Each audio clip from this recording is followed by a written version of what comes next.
નમસ્કાર વિદ્યાર્થી મિત્રો, ધોરણ 9નું સંસ્કૃત વિષયનું આપણે પ્રથમ સત્રની અંદર પહેલો જે યુનિટ છે સમર્ચનમ, જે બરાબર તેની અંદર આપણે સંપૂર્ણ તેનું સ્વાધ્યાય જોવાના છે. શું મિત્રો જોવાના છે? સ્વાધ્યાય બુકનું જે આવે ચોપડીનું એ બધું સ્વાધ્યાયનું સોલ્યુશન જોવાના છે, અને એક પણ ટાઈપિંગ સાથે, અને સંપૂર્ણ તમને મજા આવે એવી રીતના જોઈ શકો છો અહીંયા.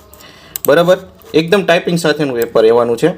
તો પહેલો પ્રશ્ન છે કે તમારા પાઠ્યપુસ્તકમાં હશે તે રીતના કે અધોલિખિત પ્રશ્ન નામ ઉત્તરનામ લિખિતમ, એટલે નીચેના પ્રશ્નો સંસ્કૃતમાં ઉત્તર લખવાના છે. કહેવાનો અર્થ એ પહેલું છે કિમ પુરોહિતમ ઇન્ડે, એટલે કે અગ્નિ પુરોહિતમ ઇન્ડે.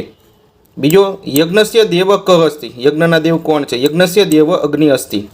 ત્રીજો છે અહમ કિમ ચરિષ્યામિ, અહમ અનુવૃત્તામ સત્યમે ઉપમેતિ તત વ્રતમ ચરિષ્યામિ, એટલે સત્યનું વ્રત કરવાની વાત કરી છે.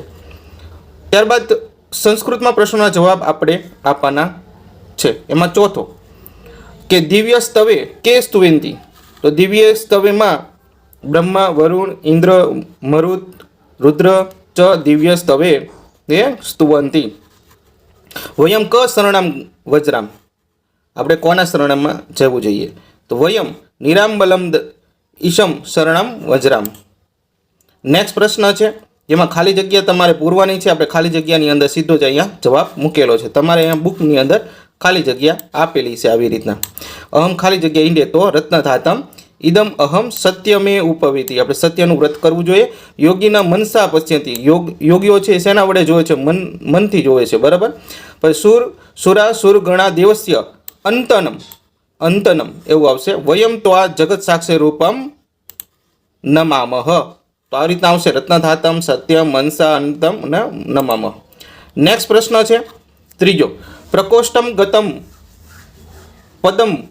બરાબર, એટલે કે નીચે આપણને જે વાક્યો આપેલા છે, પ્રશ્નાર્થ વાક્યો બનાવવાના છે તેની અંદર, જેમ કે દેવાય નમ અને કાઉન્સમાં આપેલું છે કસ્મેનો ઉપયોગ કરીને દેવાય નમનો પ્રશ્ન બનાવવાનો છે. તો કસ્મે નમઃ, તો દેવાય કપાઈ જશે. બરાબર, કારણ કે જવાબમાં આવતું રહેશે કસ્મે નમઃ. આપણે કોને નમન કરીએ છીએ? તો ભાઈ દેવાયની, દેવોને નમન કરીએ છીએ એવી રીતના. બીજું છે કે બીજાનું ઉત્તર સીધો આપણે અહીંયા લઈ લઈએ. બરાબર, સાંગ પદ ક્રમોપનિષદ વેદે કે ગાયંતી, અને ત્રીજું છે યોગિનઃ કમ પશ્યંતી. નેક્સ્ટ પ્રશ્ન જોઈએ વિદ્યાર્થી મિત્રો. અધ્યલિખિત પ્રશ્નો માતૃભાષામાં ઉત્તર લિખિત, એટલે માતૃભાષામાં જવાબ લખવાના છે, ગુજરાતીમાં જવાબ લખવાના છે. પ્રશ્ન નંબર છે 4, અગ્નિદેવ કઈ વિશેષતાઓનો મંત્રમાં વર્ણવી છે? તો અગ્નિદેવ યજ્ઞમાં પુરોહિત અને ગુરુકુળ છે, યજમાનના અભિષ્ટ કે સંસ્કારના આદિ કર્મ કરાવનાર બ્રાહ્મણ છે, તેઓ દિવ્ય પ્રકાશથી તેજોમય દેવ છે, તેઓ હોમ હવન કરાવનાર છે તથા રત્નોને ધારણ કરનાર છે. નેક્સ્ટ પ્રશ્ન છે બીજો, અગ્નિથી કયું વ્રત લેવામાં આવ્યું છે? તો અસત્યના માર્ગથી સત્યના માર્ગ પર જવાનું વ્રત અગ્નિથી લેવામાં આવ્યું છે. ત્યારબાદનો પ્રશ્ન છે યોગીઓ કોના દર્શન કરે છે અને કેવી રીતે? તો યોગીઓ ધ્યાનથી અવસ્થાને પ્રાપ્ત થયેલા મન વડે દિવ્ય રૂપધારી પરમેશ્વરના દર્શન કરે છે. નેક્સ્ટ પ્રશ્ન છે ચોથો, ભક્ત જેના શરણમાં જાય છે તે દેવતત્વ કેવું છે? તો ભક્ત જેના શરણમાં જાય છે તે દેવતત્વ ભયજનક સંજોગોમાં ભયરૂપ છે અને ભયાનક સંજોગોમાં ભયાનક છે. તે પ્રાણી માત્રની ગતિરૂપ છે, પવિત્ર વસ્તુમાં પાવન છે, તે ઉચ્ચ પદોનું એકમાત્ર નિયંત્રણ છે, ઉત્તમમાં ઉત્તમ છે અને રક્ષકોમાં રક્ષક છે. નેક્સ્ટ પ્રશ્ન છે શ્લોક પૂર્તિ કરું તો.